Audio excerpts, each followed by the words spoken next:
বাবা চলে যেতেই সকল আত্মীয়রা নিজেদের মতো করে নিজেদের উপস্থাপনা করলো, কিন্তু কেউ আমাদের পাশে দাঁড়ালো না। সবাই নিজেদের মতো পরামর্শ ফিরিতে দিয়ে গেল।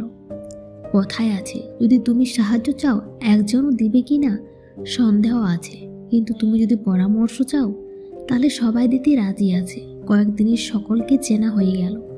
বুঝে নিলাম আমাকেও নিতে হবে সকলের দায়িত্ব। মা, 2 বোন আর 1 ভাইয়ের দায়িত্ব। নিজেকে দেখে রাখার মতো কিছু নেই।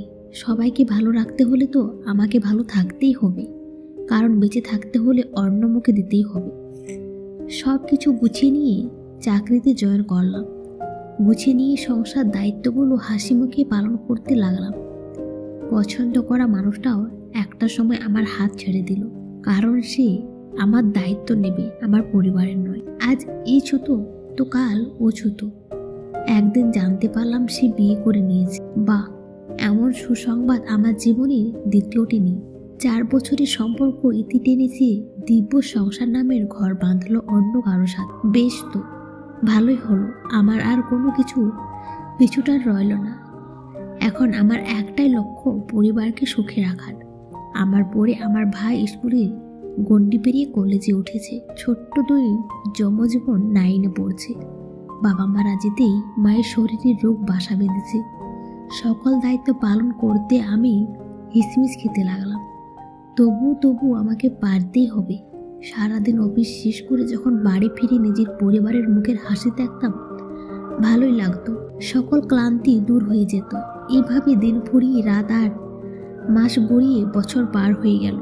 চাকরির উন্নতি হলো, ভাই বোনেরা বড় হলো। বোনদের বিয়ে দিলাম, ভাইয়ের জন্য মেয়ে দেখলাম, কিন্তু ভাই বেঁকে বসলো বিয়ে করবে না বলে। কারণ জানতে চাইলে আমতা করে এ কথাটা বলে উঠত, আমার বিয়ে দেবে, তারপর সে বিয়ে করবে।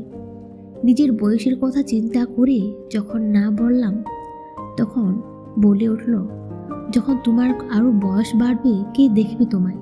মাকে এমনি আমাদের টানতে হবে, তার সাথে যদি তোমাকেও টানতে হয় তাহলে আমার ভবিষ্যতে কি হবে? আমি তো চাকরিটা এখনো করছি। সে অবস্থায় দাঁড়িয়ে ভাই আমাকে দেখবে কথাটা বলে দিল আজ। সত্যি, যদি আমি কখনো অচল হয়ে পড়ি সেদিন কি হবে আমার? কিন্তু অন্য কেউ কেন সেদিন আমার দায়িত্ব নিতে যাবে?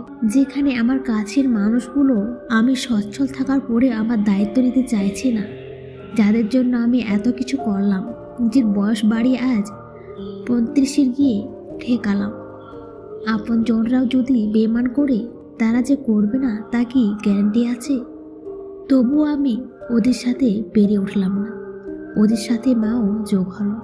মাও বলল, শুরু কর না নতুন করে। শুরু করতে দোষ কোথায়?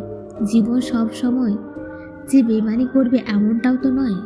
জীবন তো কখনো কখনো অনেক কিছু ফিরিয়ে দেয়। জীবনে ওই ফেলে আসা অতীত ভুলে যা। কিন্তু আমি মাকে বোঝাতে পারলাম না। চাইলেও সব ভোলা যায়। 4 বছরের সম্পর্ক, 14 বছরের দায়িত্ব আর বাবা হারানোর সব কোনোটাই আমি ভুলিনি, আর না কখনো ভুলতে পারবো। কিন্তু মুখে শুধু বললাম, সংসারে কারোর সামনে যাওয়ার মতো বয়স আমার নেই।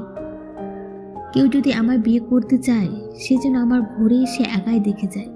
কারণ এই বুড়ি বয়সে কারো উপহাসের সম্মুখে আমি হতে চাই না, সে পর হোক বা নিজের কেউ। মা রাজি হলো।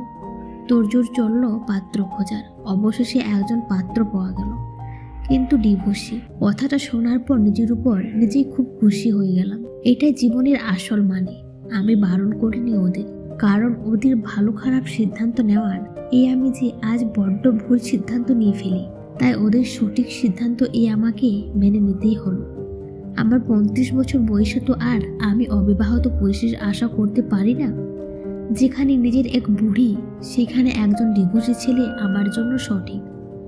কারণ আমার স্বপ্ন দেখা অনেক আগেই বারণ হয়ে গেছে। রাতের খাবার টেবিলে ভাই বলে দিল, আগামীকাল ছেলের বোন এবং মা আসবে আমায় দেখতে।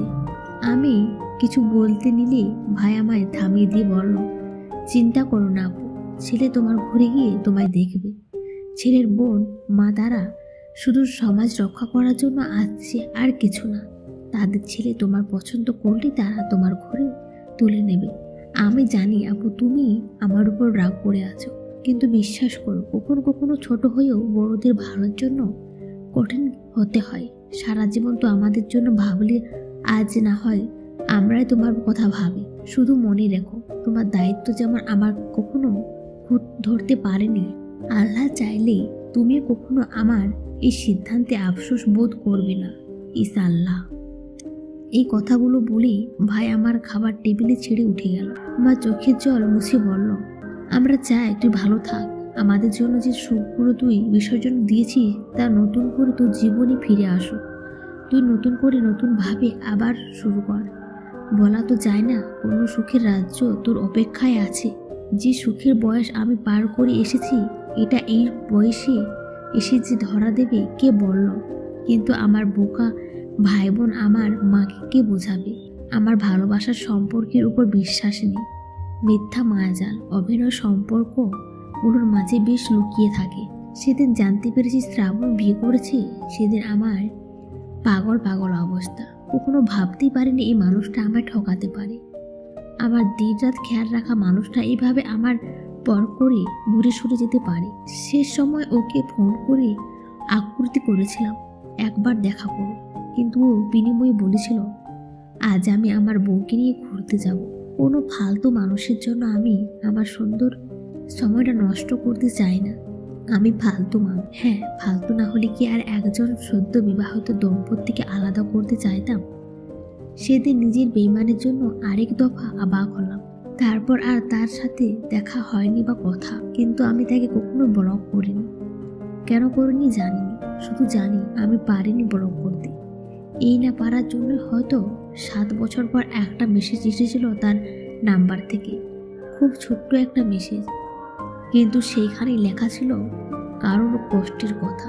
সেখানে লেখা ছিল তোমার কষ্টের প্রতিটা দীর্ঘশ্বাস হয়তো আমায় অভিশাপ দিয়েছে। সে অভিশাপে আমার জীবনটা তছনছ হয়ে গেছে। একটা ছোট্ট অ্যাক্সিডেন্টে সারা জীবনের জন্য আমার বাবা হওয়ার ক্ষমতা কেড়ে নিয়ে গেছে, যার জন্য তোমাকে ছেড়ে দিয়েছিলাম। আজ সে আমায় অক্ষমতার জন্য আমায় ছেড়ে গেছে। আজ হয়তো ওর জায়গায় তুমি হলে এমনটা হতো না। প্লিজ আমায় ক্ষমা করে দিও। মেসেজটা দেখে আমি কষ্ট পাবো নাকি আফসোস বুঝতে পারিনি। শুধু বুঝেছিলাম প্রকৃতি কখনো কাউকে ছাড়ে না, আল্লাহ ছেড়ে দেয় না। তবুও মন থেকে বলেছিলাম ভালো থাকুক বেইমানি মানুষগুলো, ভালো থাকুক চোখের জলে যাদের জন্য ঝরেছে সেই মানুষগুলো, ভালো থাকুক আমাদের সাথে অন্যায় করা মানুষগুলো, ভালো থাকুক তারা যাদের জন্য আমি মুখ বুজে কান্না আটকে রেখেছিলাম বালিশের মাঝে মুখ বুজে। শ্বাস বন্ধ হওয়ার মতো কষ্ট হয়েছিল তাদের জন্য। সব শেষে ভালো থাকুক ভালোবাসার মানুষগুলো। গল্পটা কেমন হয়েছে অবশ্যই কমেন্ট করে জানাবেন।